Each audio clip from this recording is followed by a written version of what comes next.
Hey, what is going on guys, Techthusiast here, and this is my review of the OnePlus 5T.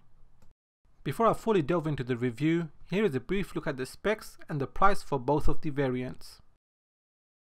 Yes, OnePlus did release the OnePlus 5 only 6 months ago.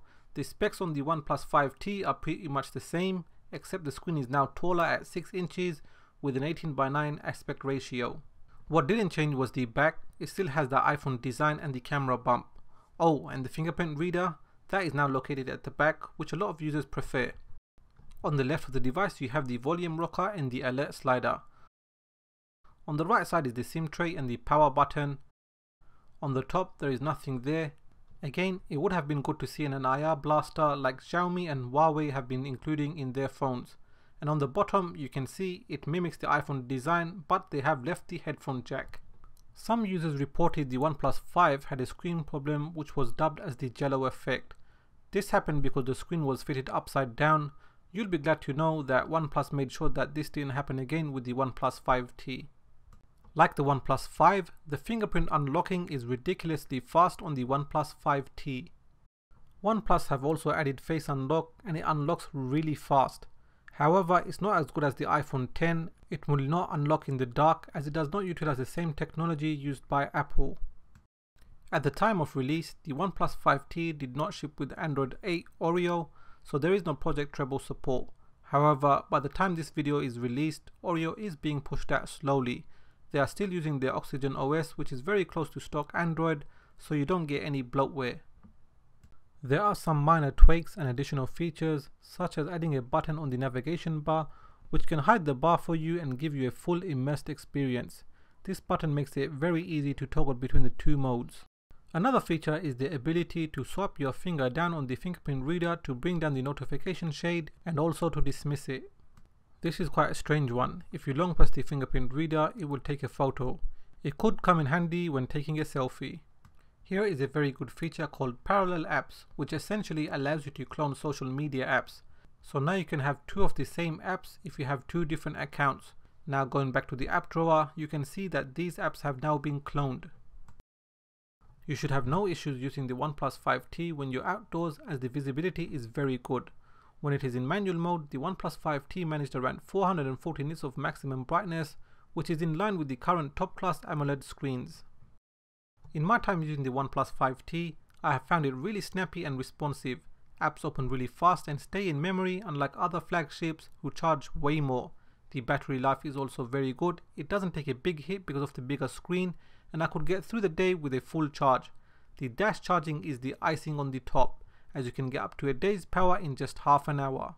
The camera has seen a slight change. Previously, the secondary sensor was telephoto, which gave you a bit more freedom with zooming. That's been ditched now as they have favoured for a better performance in low light conditions. I'm not convinced it's that much noticeable. Anyway, let's have a look at the camera performance. Generally, the photo quality is good in the right conditions as it can take good photos, but sometimes it does struggle. Portrait mode is a hit and miss, not too reliable. Low light photos are good as well, better than the Pixel 2. Let's see if we have the goals from the last recording, and they are here. So again, this is being recorded Saturday and it's just past 12 o'clock. We've got the big one here. So what I'm going to do now is do a short jog to see how the image stabilization is between the two. For gaming, the OnePlus 5T can handle any game on the Play Store.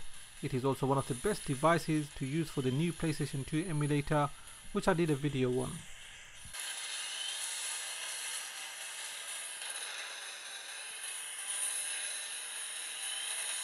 With the new 18:9 aspect ratio, you get a very good viewing experience, with not only for playing games but also for watching videos.